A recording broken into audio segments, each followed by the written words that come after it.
Stable voice channel में आप लोग का स्वागत है। आज की कहानी बहुत ही इमोशनल और दर्द भरी प्रेरणादायक पारिवारिक कहानी है। आइए इस कहानी को शुरू करते हैं।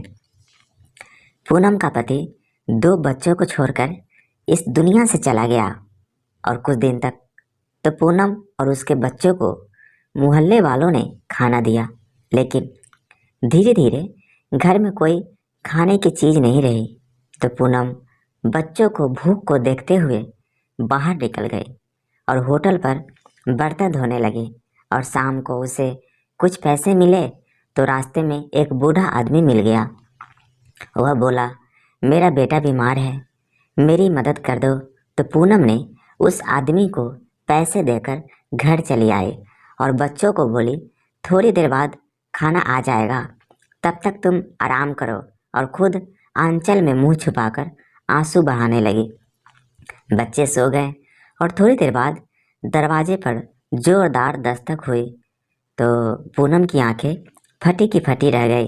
पूनम अपने हाथों में पकड़े हुए अपनी 1 महीने की तनख्वाह को देख रही थी, जो उसने पूरा महीना मेहनत करके कमाई थी। तो वहीं दूसरी तरफ कभी अपने सामने रोते हुए उस बूढ़े आदमी को, जो उस वक्त बेबसी से सबके सामने अपने दोनों हाथ जोड़कर मिन्नतें कर रहा था कि भगवान के लिए मुझे कुछ पैसे दे दो। मैं बूढ़ा आदमी बहुत ज़्यादा रोए जा रहा था और इसी सड़क से गुजरने वाला हर इंसान का हाथ पकड़कर उनसे कुछ पैसों की मांग कर रहा था कि मेरा एक ही बेटा है और वही मेरा सहारा है, उसके अलावा दुनिया में मेरा कोई नहीं है। भगवान के लिए मुझे कुछ पैसे दे दो, वरना हॉस्पिटल में मेरा बच्चा तड़प तड़प कर मर जाएगा। लेकिन कोई उसकी मदद करने को तैयार नहीं था। कोई तो उसका हाथ झटक कर दूर कर देता, तो कोई उसे पीछे की तरफ धकेल देता, तो कोई उसके सामने हाथ जोड़कर कहता कि माफ़ करो बाबा, आप हमारी जान क्यों खा रहे हैं। पूनम भी उसी टाइम बस स्टॉप पर खड़ी थी और अपनी बस आने का इंतज़ार कर रही थी। पूनम को जब सामने सड़क पर यह नज़ारा देखने को मिला तो उसका दिल तड़प कर रह गया था। आज ही उसे अपनी पहली तनख्वाह मिली थी, जो उसने अपनी मुट्ठी में कसकर बंद कर रखी थी। इतने ज़्यादा पैसे तो थे नहीं जो उन्हें पर्स में रखती, फिर भी वह भी डर था कि कहीं उससे कोई छीन न ले जाए। उस इंसान की बातें सुनकर और आंसू देखकर, इस बुढ़ापे में उसके कांपते हुए दोनों हाथ देखकर पूनम का दिल पूरी तरह से पिघल कर रह गया था। अब पूनम की भी आंखें भीग चुकी थी, क्योंकि वह जानती थी कि वह किस दर्द से गुजर रहा है। उसका पति भी बीमारी की हालत में उनको और उनकी बच्चियों को छोड़कर चला गया था। वह भी यूं ही रोती थी और लोगों से मिन्नतें करती थी कि कोई उसके पति के इलाज के लिए पैसे दे दे, मगर पूनम को भी कोई मदद नहीं मिली थी। अचानक ही पूनम को लगा जैसे इस बूढ़े की जगह वह खड़ी खड़ी गिड़गिड़ा रही है और रो रो कर लोगों से विनती कर रही है कि मेरी मदद करो। अब पूनम ने 2 कदम आगे बढ़ाए ताकि चुपके से उस बूढ़े आदमी के हाथ में अपनी सारी तनख्वाह रख दे। हो सकता है कि उसका बेटा बच जाए। लेकिन तीसरे कदम पर पूनम का पाँव जम गया। उस अंदर से किसी ने पूनम को झकझोर दिया।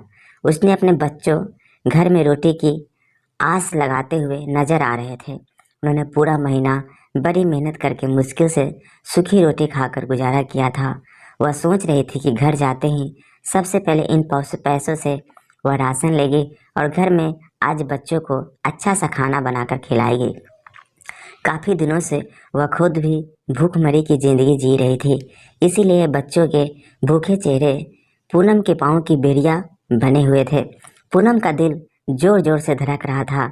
बस यह बेचैनी थी कि उस बूढ़े आदमी की या तो कोई मदद कर दे या फिर उसकी बस जल्दी से बस स्टॉप पर बस पहुंच जाए और वह बैठकर चली जाए। जो दिल दहला देने वाला दृश्य वह देख रही थी, वह चाहती थी कि वह सब उसकी आंखों से ओझल हो जाए। दिल में बेचैनी उस वक्त और बढ़ गई जब वह बूढ़ा आदमी केवल बैठकर तेज तेज रो रहा था और आसमान की तरफ देख रहा था कि हे भगवान, दुनिया में तेरा ऐसा कोई भक्त नहीं है जो मेरी मदद कर दे। तेरी दुनिया एहसास और हमदर्दी से बिल्कुल ही किनारा कर दिया है। अगर मैं खाली हाथ अस्पताल गया तो मेरा बेटा मुझे देखकर कहने लगेगा कि वह जीना चाहता है, उसकी ज़िंदगी कुछ पैसों की मोहताज है और आज मैं उसे मरते हुए नहीं देख सकता। हे भगवान, मेरी परीक्षा मत ले, मैं यह नहीं देख सकता। पूनम को लगा कि उसका दिल फट जाएगा। मैं फौरन उस बूढ़े आदमी की तरफ कदम बढ़ाने लगी। अब उसे किसी भी चीज़ का ख्याल नहीं था। ख्याल था तो बस यह था कि उस आदमी का बच्चा बच जाए। वह फौरन रेड क्रॉस करके उस बूढ़े आदमी के पास पहुंच गई, अपनी तनख्वाह उसके हाथ में रख दी। उस इंसान ने एक नज़र पूनम की तरफ देखा और दूसरी तरफ हाथ में पड़े हजारों के कई नोट देखकर उस बूढ़े ने शुक्र भरी निगाह से पूनम की तरफ देखकर उसके सर पर हाथ रखा और कहने लगा, भगवान तुम्हारी सारी परेशानियां और मुश्किलों को दूर कर दे। बेटा, तूने रोते हुए एक बाप के आंसुओं को पोंछा है। देखना, भगवान तेरे दिन बहुत जल्दी बदल देगा। वह रोते हुए पूनम को दिल से दुआएं दे रहा था। पूनम वहाँ से तुरंत पलट गई और साथ ही उसकी बस भी आ चुकी थी। अब पूनम खामोशी से जाकर बस के अंदर बैठ गई। अब उसके दिमाग में सिर्फ यही बात आ रही थी कि घर जाकर वह अपने बच्चों को क्या मुंह दिखाएगी। मैं कई दिन से इसी उम्मीद पर थे कि माँ को तनख्वाह मिलेगी तब भरपेट कर खाना खाएंगे, और अब माँ का खाली हाथ देखेंगे तो वह उन्हें क्या जवाब देगी। उन्हें किसी तरह से बला आएगी। शायद 1 महीना और सब्र कर लो। फिर यह सोचने लगी कि इस महीने वह कैसे गुजारा करेगी। पैसों की शक्ल तो फिर पूरे 1 महीने बाद उसे देखने को मिलेगी। अब तो मोहल्ले वाला दुकानदार भी उसे राशन देने से साफ इनकार कर रहा था कि पहले मुझे पिछले पैसे दो, फिर आगे बात करना। पूनम की आंखों से आंसू छलकने लगे थे। अब उसे अपना बीता कल याद आने लगा। जब उसका पति कमाता था तो उसके घर में किसी भी चीज़ की कोई भी कमी नहीं थी। बच्चे भी अच्छे स्कूल में पढ़ते थे। वह बहुत अमीर भी नहीं थे तो गरीब भी नहीं थे। अच्छा खाना खाते पीते थे। उनके 2 बच्चे थे, दोनों बेटी ही थी और वह भी जुड़वा। दोनों की उम्र लगभग 8 साल थी। पूनम के पति को ब्लड कैंसर था, लेकिन पूनम के इलाज में तो उसने घर की पति के इलाज में तो उसने घर की हर एक कीमती चीज़ को बेच दिया था। अब बस सर छुपाने के नाम पर घर बचा था। वो अपने घर में कुछ का सारा कीमती सामान अब सब कुछ बेचकर अपने पति के इलाज में लगा चुकी थी। जब पैसे ख़त्म होने के बावजूद भी पति ठीक ना हुआ तो इसने लोगों से हाथ जोड़कर मिन्नतें करना शुरू कर दी, लेकिन उस वक्त उसे अपनों का असली रूप नजर आया था। सभी लोगों ने पैसे देने से साफ इनकार कर दिया था। सबके घरों में वह जाकर गिड़गिड़ा कर बार बार कहती कि कोई तो मेरी मदद कर दो, लेकिन किसी ने भी उसकी मदद नहीं की। पति की मृत्यु के बाद कुछ दिन तक तो मोहल्ले वालों ने खूब उनकी मदद की। कोई उनके हाथ में कुछ सिक्के रख जाता, कोई घर में अनाज डाल चला जाता, तो कोई पका हुआ खाना दे जाता। यह भी मोहल्ले वालों का एहसान था कि कुछ दिन उन्होंने पूनम और उनके बच्चों को संभाला था और तसल्ली भी दी थी। लेकिन धीरे धीरे सभी उसे बोलने लगे थे, वह भी कब तक किसी के टुकड़ों के सहारे घर पर बैठी सकती है थी। ऐसे ही धीरे धीरे करके 1 महीना गुजर गया। तभी इस बच्चों ने स्कूल जाने की जिद शुरू कर दी, लेकिन उसके पास स्कूल में देने के लिए फीस नहीं थी। अब उसे याद आने लगा कि उसके दोनों बच्चे, दोनों बेटी फर्स्ट पोजीशन लाती थी। यह सोचकर पूनम उसके साथ स्कूल चली गई कि शायद स्कूल वाले इन्हें फ्री में पढ़ने के लिए तैयार हो जाएंगे। जब वो यह बात पूनम ने बच्चों को स्कूल के प्रिंसिपल से कही तो उनके माथे पर तेवर चढ़ गए और वह कहने लगे कि हमने स्कूल खोल रखा है, कोई अनाथ आश्रय नहीं खोल रखा है जो अब बच्चों को फ्री में शिक्षा दिलाएंगे। वह वैसे भी प्राइवेट स्कूल है। अब पूनम कहने लगी कि जैसे ही उनकी कहीं नौकरी लग जाएगी तो वह बच्चों की फीस टाइम पर भर देगी, लेकिन भगवान के लिए बच्चों का साल खराब मत करे। फिर स्कूल की मैडम ने कहा कि नहीं, वह इस तरह से अगर स्कूल के बच्चों पर तरस खाने लगी तो आधे से ज़्यादा स्कूल के बच्चे तो फ्री में ही पढ़ने के लिए कहेंगे। उन्होंने साफ कह दिया कि वह ऐसा नहीं कर सकती और अच्छा होगा आप अपने बच्चों को सरकारी स्कूल में डाल दें। वहाँ पर तो बिल्कुल ही फ्री पढ़ाई होती है पूनम बच्चों को जब वापस लाई तो वह यह सोच चुकी थी कि बच्चों की सरकारी स्कूल में ही डाल देगी, लेकिन इन्हें शिक्षा जरूर दिलाएगी। अगले ही दिन उसने अपनी दोनों बेटियों को सरकारी स्कूल में एडमिशन करवा दिया और वह दूसरों के घरों में झाड़ू पोछा कर लगाने का काम करने लगी ताकि वह अपना और अपने बच्चों का पेट पाल सके। लेकिन वह पैसे से घर बिल्कुल भी नहीं चलता था। इतने पैसों में तो सिर्फ आटा ही आता था। कभी कभी खुद भूखी रहकर थोड़े पैसे बचाती तो उसके बदले वह थोड़ी सी शक्कर और तेल ले आती थी और बच्चों को पराठे के ऊपर शक्कर डालकर दे देती, जिसे खाकर उसकी बेटियां बहुत खुश हो जाती थी। लेकिन एक दिन जब दोनों बच्चे स्कूल से घर आए तो काफ़ी ज़्यादा रो रहे थे। पूनम ने रोने का कारण पूछा तो उन्होंने अपने हाथ आगे कर दिए। दोनों के हाथ डंडे मारने की वजह से बहुत ज़्यादा लाल हो रहे थे, जैसे अब खून बहने लगेगा। वह रोते हुए कहने लगे कि टीचर ने बहुत ज़ोर से डंडा मारा है। कहते हैं कितने दिन से तुम लोग स्कूल आ रहे हो, तुम लोगों की स्कूल की ड्रेस अभी तक क्यों नहीं खरीदी। यह कहकर छोटी बेटी ने अपनी शर्ट उतारी तो पूनम का दिल पूरी तरह से ढल चुका था। पूरी कमर पर डंडों के नीले निशान बने थे। कहने लगे, माँ अब हमें स्कूल में नहीं पढ़ना, यहाँ की टीचर बहुत सख्त है, बात बात पर बहुत मारते हैं। पूनम ने जब जाकर यह बात वहाँ की प्रिंसिपल से कही तो वह कहने लगी कि आपको खुद सोचना चाहिए, आप लोगों की ऐसे भी क्या गरीबी है कि आप अपने बच्चों को स्कूल की ड्रेस नहीं दिला सकते। पूनम ने कहा कि वाकई हमारे हालत बहुत ख़राब है, जैसे ही पैसा जमा होंगे तो मैं स्कूल की ड्रेस बच्चों को लेकर दे दूँगी। लेकिन उस स्कूल की मैडम नहीं मानी और कहने लगी कि आप इन बच्चों को वापस अपने घर ले जाओ, पहले स्कूल की ड्रेस लेकर आओ, फिर इन्हें स्कूल भेज देना। अब पूनम वहीं बैठकर फूट फूट कर रोने लगी कि ऐसा समय तो पहले उन पर कभी नहीं आया था। हमेशा उसने अपने बच्चों की फीस समय पर दी थी। उसके बच्चे तो पढ़ाई में भी बहुत अच्छे थे। जब से स्कूल में आए थे एक बार भी उन्होंने गलत टेस्ट नहीं दिए थे। पूनम मैडम के सामने आखिरी बार कोशिश करते हुए उसके पास बैठ गई और फिर हाथ जोड़कर विनती करते हुए कहने लगी, मैडम जी मैं भी आपकी ही तरह एक औरत हूँ और मेरी यही दो जुड़वा बच्चे हैं। मैं अपने पति की मौत के बाद पहली बार घर से निकली हूँ और कोई नौकरी ढूंढ रही हूँ ताकि अपने दोनों बच्चों का खर्चा उठा सकूँ, इनका पेट पाल सकूँ। मेरी नौकरी शुरू हुई अभी कुछ ही समय हुआ है, अभी मेरी सैलरी भी इतनी नहीं है कि मैं अपने बच्चों को स्कूल की ड्रेस दिला सकूं। भगवान के लिए मेरी हालत पर तरस खाओ और मेरे बच्चों को स्कूल में पढ़ने की अनुमति दे दो। मेरे बच्चों को स्कूल में पढ़ने की अनुमति दे दो। फीस ना होने की वजह से ही मैंने इन्हें प्राइवेट स्कूल से निकाल कर यहाँ एडमिशन कराया था। अब आप मेरे बच्चों के साथ ऐसा बर्ताव रखेंगे तो वह शिक्षित नहीं हो पाएंगे और ज़िंदगी में कभी भी आगे नहीं बढ़ पाएंगे। प्रिंसिपल सारी बात सुनने के बाद एक अजीब सी नज़र पूनम पर डालकर कहने लगी कि देखो मैं तुम्हारे यहाँ तुम्हारी परेशानियाँ सुनने के लिए नहीं बैठी। हमारे भी कुछ कानून हैं जिनको हमें अपनाना होता है।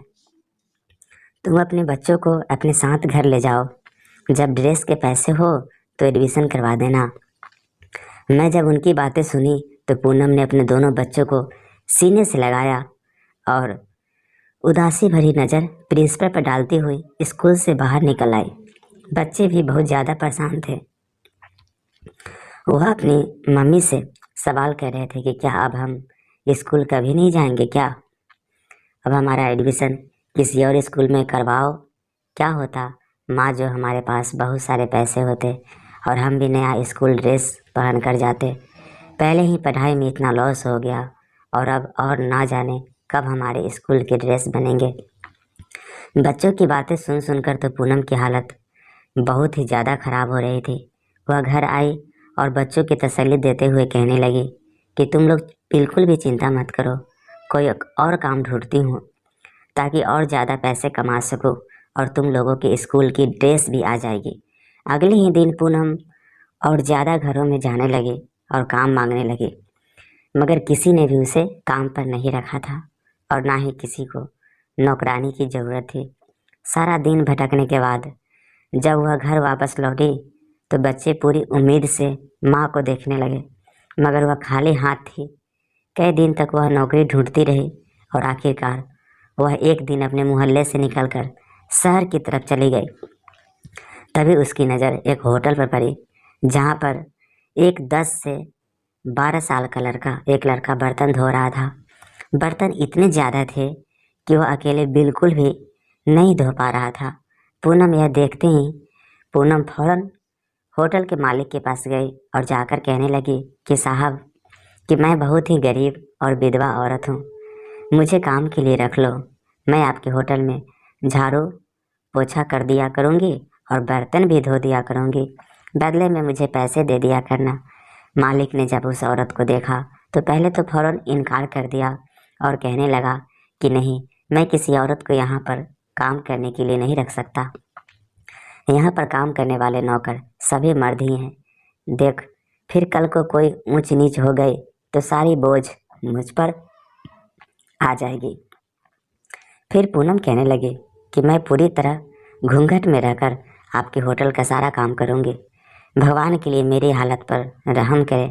मेरे बच्चे 2 दिन से भूखे हैं, मुझे काम की सख्त ज़रूरत है।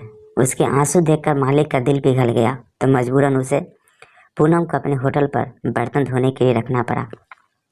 अब पूनम की तो खुशी का कोई सीमा नहीं था। वह होटल का मालिक पूनम को ज़्यादा ही पैसे दे रहा था। पूनम अब सोचने लगी कि इस महीने की तनख्वाह से वह अपने बच्चों की स्कूल ड्रेस तो ले ही लेगी। सुबह से शाम तक उसे सिर्फ बर्तन धोने का ही काम करना था। जो खाना बासी हो जाता वह मालिक पूनम को दे दिया करता था। जिस मोहल्ले में वह रहती थी वहाँ पर अब यह खबर फैलने लगी कि पूनम तो होटल पर जाकर मर्दों के साथ काम करती और वहाँ पर बर्तन धोती है। तो कई लोग उल्टी सीधी बातें बनाने लगे और पूनम को बुरा भला कहने लगे। कई गांव की औरतें पूनम के घर भी आई और कहने लगी कि तुमने यह कौन सा तरीका निकाला पैसे कमाने का? क्या तुम्हें अपने पति की इज्जत की जरा भी परवाह नहीं है? तुम होटल जाकर बर्तन क्यों धोती हो? क्या यह अपने गांव में रोजगार कम पड़ गया था जो बाहर मर्दों के बीच कमाने चली गई? पूनम ने जब यह सब सुना तो बड़ी हैरत में पड़ गई। वह पहले तो बिल्कुल चुप रही, मगर जब लोग हद से ज़्यादा बातें बनाने लगे तो वह फपक कर रो पड़ी और कहने लगी कि मैं कब तक तुम लोगों के सामने हाथ फैलाती रहूँगी? कब तक मैं तुम लोगों के दरवाजे पर नज़र जमाए रखूँगी कि कोई आए और हमें खाना देकर जाए? तुम लोग तो अपने घरों में बहुत ही खुश होकर आराम से अपनी ज़िंदगी गुजार रहे हो, मगर मेरा और मेरे बच्चों का क्या? क्या हम लोग भूखे ही रह रह कर मर जाएंगे? मोहल्ले का दुकानदार वाला जो हर तरफ यह उल्टी सीधी बातें फैला रहा है कि मैं होटल पर काम करती हूँ, मर्दों के बीच काम करती हूँ, क्या आपने उससे कभी पूछा है उसने मुझे आखिरी बार राशन कब दिया था? जब भी कोई चीज़ लेने जाओ तो यह कहकर इनकार कर देता है कि पहले पुराना उधार चुका दो तभी और चीज़ मिलेगी। जब आप सब लोगों ने हमसे पल्ला झाड़ लिया था तो मुझे कुछ ना कुछ तो करना ही था, मगर पलड़ा तो गांव वालों का ही भारी था। वह पूनम को एक बुरी औरत समझने लगे थे और उस पर दबाव डालने लगे कि वह यह मोहल्ला छोड़कर चली जाए। हम घर से बाहर निकलकर काम करने वाले औरतों को अच्छा नहीं समझते। बड़ी मुश्किल से पूनम ने लोगों को सारे ताने सहे और इनके बावजूद भी वह डटकर खड़ी रही, क्योंकि वह जानती थी कि वह गलत नहीं है। वह जो कर रही है वह सिर्फ और सिर्फ अपने और अपने बेटों का पेट पालने के लिए कर रही है। लोगों का क्या है, आज मेरे पीछे पड़े हैं, कल किसी और के पीछे पड़ जाएंगे। घर में राशन न होने के कारण खाने का अभाव था। सिर्फ इतना ही आटा बचा था कि अगर वह दिन में एक वक्त खाना खाते तो वह मुश्किल से 1 सप्ताह तक चल जा सकता था। पूनम को फिक्र सताने लगी थी। कुछ दिन तक तो वह होटल से बचा हुआ खाना लाती रही, मगर अब उसके लिए खाना बिल्कुल भी नहीं बचता था, क्योंकि होटल में काम करने वाले बाकी नौकरों में से कोई ना कोई वह खाना ले जाया करता था। उसकी बारी बिल्कुल भी नहीं आती थी। अब मजबूरन बच्चों को भूखा रहने की नौबत आ गई। वह दिन में सिर्फ एक समय खाना खा सकते थे और बाकी सारा दिन पानी पीकर गुजारा करते। जब माँ घर आती तो उम्मीद से उसके हाथों की तरफ देखती कि शायद वह इस बार होटल से कुछ लेकर आई हो, मगर उसके हाथ खाली होते। पूनम अपने बच्चों को बहलाते लगी और कहने लगी कि बेटा, जैसी ही तनख्वाह मिलेगी मैं तुम लोगों के बहुत अच्छे अच्छे पकवान बनाऊंगी, तुम लोग भर पेट भर के खाना खाना। तो बच्चे ख्याली पुलाव सुनकर बहुत खुश होते रहते और अब उन्हें उस वक्त का इंतज़ार करते करते और हर रात यही सोचते कि आज तो माँ को तनख्वाह मिलेंगे, मैं इतने दिन बाकी रह गए हैं। वक्त था कि गुजरने का नाम ही नहीं ले रहा था। सारा दिन होटल पर काम करके पूनम थका हारा कर घर आती और घर आते आते और थक जाती थी। उसे इंतज़ार था तो सिर्फ पैसे का। जैसे ही वह 1 महीना गुजरा और पूनम की सैलरी उसके हाथ पर आई थी, मालिक ने जब उसे सैलरी दी तो खुशी से उसकी आंखों से आंसू बहने लगे। पूनम मुस्कुराकर इन पैसों को देखने लगी, जिन पैसों का इंतजार ना जाने कितने हफ्तों से था। एक एक दिन 1 साल के बराबर लग रहा था। पूनम खुशी से होटल के मालिक का धन्यवाद करने लगे और दिल ही दिल में सोचने लगे कि इन पैसों से मैं सबसे पहले घर के लिए राशन खरीद लेगी और घर जाकर आज अच्छा सा खाना बनाकर अपने बच्चों को खिलाएगी। कितने दिनों से पेट भरकर खाना नहीं खा रहे थे, वहीं वह बाकी पैसे बचा कर रखेगी और इसे अपने बच्चों के लिए स्कूल की ड्रेस खरीद लेगी ताकि वह बस स्कूल में बच्चे जा सके। उसके बच्चों के जूते कपड़े सभी तो खराब हो चुके थे। पति के इलाज ने घर में कुछ भी ना छोड़ा था। उसने अपने दहेज का सारा सामान भी सेकेंड हैंड कहकर बेच दिया था ताकि जो पैसे आए उससे घर का खर्चा चल सके। उस दिन होटल का काम ख़त्म करके पूनम घर वापस आने के लिए निकली तो वह रोज़ाना बस से जाया करते थे और आज वह अपनी सारी सैलरी एक बूढ़े आदमी को देकर वापस घर की तरफ आ रही थी। बस एक झटके से रुकी तो पूनम की आंखें खुल गई। आंखों से आंसू निकलकर गाल पर गिरे हुए थे, जिसे उसने तुरंत साफ कर लिया। उसका बस स्टॉप आ चुका था। वहाँ से आगे 20 मिनट पैदल चलकर उसको घर पहुँचना था। उसके कदम तो बहुत ही भारी हो चुके थे। समझ में ही नहीं आ रहा था कि घर जाकर बच्चों को कैसे दिलासा देगी। हाथ में तो 1 रुपया भी नहीं था। अगर बच्चे पूछेंगे तो वह उन्हें कैसे समझाएगी कि अब वह पैसे किसी बूढ़े आदमी को देकर आ रही है। वह उदासी से तेज तेज कदम उठाकर वह 10 मिनट में घर पहुंच जाती थी। आज इसी रास्ते में 30 मिनट लगा चुकी थी। खैर, जैसे तैसे करके पूनम घर के दरवाजे के पास पहुंचकर एक गहरी सांस ली और अपने भगवान से कहने लगी कि भगवान, मेरी मदद करना, मुझे इतनी हिम्मत देना कि मैं अपने बच्चों के सामने जा सकूं। पूनम ने अपने आंसू साफ की और घर में दाखिल हो गई। दरवाज़ा खोलने की आवाज़ सुन बच्चों ने सुनी तो दौड़ कर बाहर आए। उनकी नज़र पहले तो माँ के चेहरे पर, फिर माँ के हाथों की तरफ गई। उन्हें तो पता था कि माँ को आज पैसे मिलेंगे और पूनम भी सुबह उन्हें कहकर गई थी कि वह उनके लिए आज बहुत सारी चीज़ लेकर आएगी। आज वह लोग पेट भर कर खाना खाएंगे। बच्चों ने माँ को खाली हाथ देखा तो सवाल करने लगे कि माँ, क्या आज भी आपको तनख्वाह नहीं मिली? आप राशन नहीं लाई? यह बातें सुनकर पूनम मुस्कुराई और कहने लगी कि नहीं नहीं नहीं बेटा, मैंने होटल वाले मालिक से कह दिया है, थोड़ी देर में सारा खाना आ जाएगा और तुम लोग बैठो और मुझे बताओ क्या सारा दिन क्या क्या किया। तुमने इसी तरह पूनम अपने बच्चों को बातों में उलझा रही। खाने की राह देखते देखते पूनम की दोनों मासूम बेटियों के होठ भी सूख चुके थे। कमजोरी से तीनों के चेहरे पीले पड़ चुके थे, मगर इसके बावजूद भी खाने का इंतजार में तो जैसे उन्हें एक नई ताकत सी मिल गई थी। वह माँ को अपने सारे दिन का हाल बताने लगी। काफ़ी देर हो चुकी थी मगर अभी तक खाना नहीं आया था। बच्चे बार बार दरवाजे की तरफ देख रहे थे और अपनी माँ से कह रहे थे कि माँ, खाना कब आएगा? बहुत जोरों की भूख लगी है। भूख की वजह से पूनम की दोनों बेटियों के शरीर कंकाल जैसे हो गए थे। पूनम ने उन्हें एक बार फिर झूठा दिलासा दिया कि बस अभी आने वाला है। अब पूनम भी अपने आंचल में मुंह छुपा कर रो रही थी। कि अब सारा महीने वह कैसे बच्चों को यूं ही खाने के लिए तरसता देखेगी। दोनों बच्चे पानी पीकर अपने पेट से उठने वाले दर्द को कम करने की कोशिश में लगे थे। कमजोरी इतनी ज़्यादा थी कि फिर दोनों बच्चे खाने की राह देखते देखते ही अपनी माँ की गोद में सो चुके थे। अपने बच्चों को खाने के लिए यूं तरसता देखकर पूनम की सिसकियाँ निकलने लगी। उसने गहरी सांस ली और आसमान की ओर देखा। तभी अचानक से दरवाजे पर जोरदार दस्तक हुई। अब पूनम सोचने लगी कि इस वक्त उसके दरवाजे पर कौन आ सकता था। पूनम उठी और दरवाजे तक गई। जैसे ही दरवाज़ा खोला तो सामने वही बूढ़ा आदमी खड़ा था जो वहाँ पर उसे बस स्टॉप पर पूनम को मिला था। पूनम को देखकर वह उस बूढ़े आदमी के चेहरे पर एक मुस्कुराहट आई और कहने लगा कि बेटी, मैं तुम्हें कब से ढूंढता हुआ घूम रहा था और भगवान का लाख शुक्र है कि मुझे तुम्हारा घर मिल गया। पूनम ने जब यह बात सुनी तो फौरन उस बूढ़े आदमी की तरफ देखने लगे और घर में आने को कहा। मैं बूढ़ा आदमी घर में आया तो पूनम ने पानी का गिलास उसके सामने किया।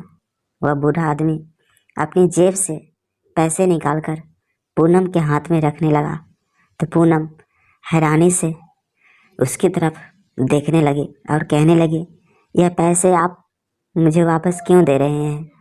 इसमें तो आपके बेटे का इलाज होना था। वह आदमी अब पूनम को फिर से दुआएं देने लगा और कहने लगा, भगवान भला करे उस बड़े अफसर का जिसने आज अस्पताल का दौरा किया। जब उसने मेरे मासूम बच्चे को दर्द से तड़पते देखा तो उसका दिल भी पिघल गया और वह कहने लगा कि वह मेरे बच्चे और मेरे बच्चों जैसे और बच्चों का अस्पताल में इलाज अपने खर्च पर करवाएगा। इसलिए जो तुमने मुझे पैसे दिए थे वह बच गए और मुझे तुम भी ज़रूरतमंद लग रहे थे बेटा, इसलिए मैं तुम्हें ढूंढता ढूंढता यहाँ तक आ गया। पूनम ने जब यह सुना तो उसकी आंखों से आंसू आ गए।